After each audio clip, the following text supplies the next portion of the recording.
Well, hello everybody, my name's Lee, Jedi Geek Biker, and obviously this is my new channel. Welcome.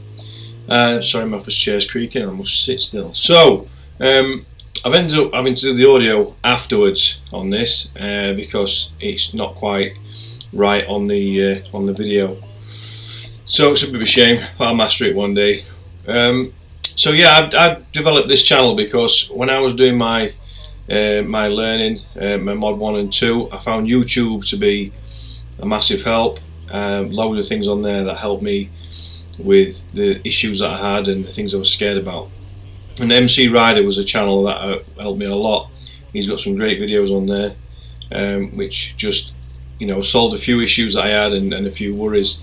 So I've created the channel just so I can give my opinion on how things are as a new biker, and take it from there. I started in November last year, passed my test, passed it with EAW in Doncaster, brilliant guy Eric, and since then I've done about 1600 miles, so I've been out and about and done a good bit.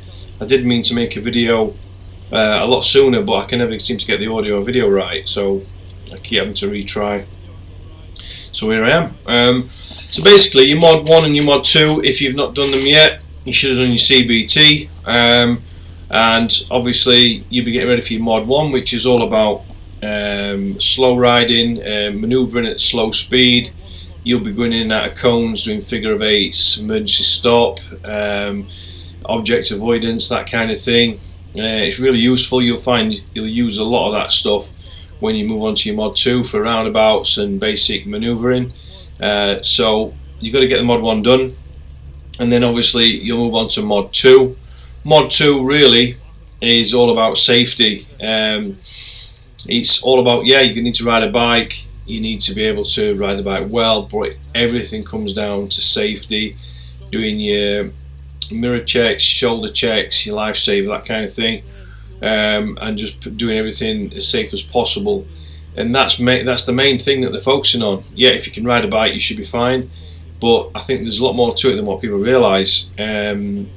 People think if you can ride a bike you can pass the test, and it's just so different. And I was driving a car for years, and I had to get out of that zone and get into a biker zone.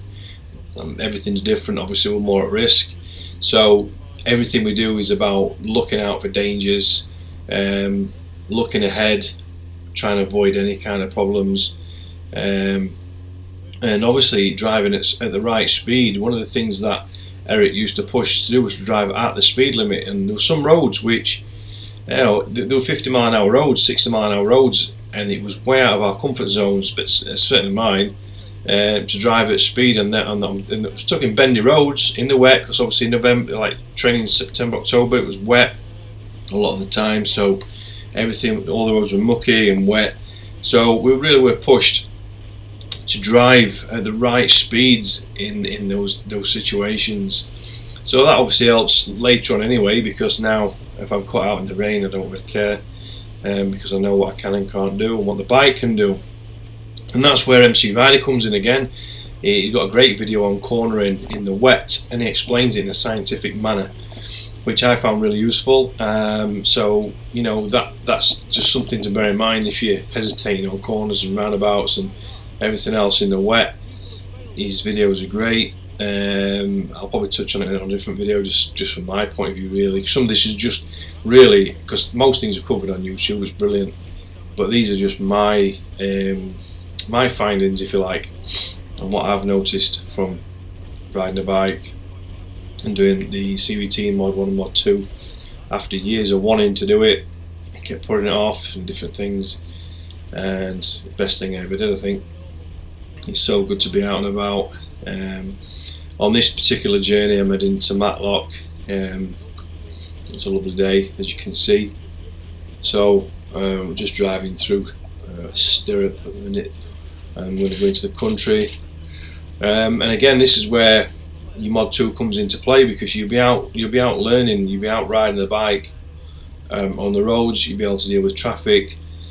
Some of the things that you're encouraged to do is make progress, and that's what they keep saying, is you've got to make progress. So if you see an opportunity to overtake, they expect you to overtake. Hesitating can get you a fail. things again, like I mentioned earlier about indicators. I got a minor because I indicated too soon. I didn't see the junction on the left. Enough minors and you fail. So even though it's a little thing, indicating properly and knowing when to indicate is essential. And as you can see on this road, I'm behind a red car. Now the camera's not really showing, but you could easily accelerate on this road and overtake the red car. But there's a, well, I've wound it back a bit there. But there is a car coming in the opposite direction. There's a bend to the right, a farm on the left, a van. As you'll see, the car passes in a second. And yes, some bikers would have overtaken our matters, and if I weren't making a video. But you've got to read the road ahead and predict. There you go, car's just passed. It would have been safe to overtake the red car probably, but it's always best to be cautious. And this is what we're looking for, which is obviously another car behind anyway. This is what we're looking for in Mod 2, all about being safe, predicting what's ahead, reading the road ahead, not making any silly judgments, and just handling the bike at safety. So I hope this has been of use, and I'll be making some more videos, but in the meantime, just think about getting that Mod 1 practiced and get on the bike. Thanks for listening. Bye.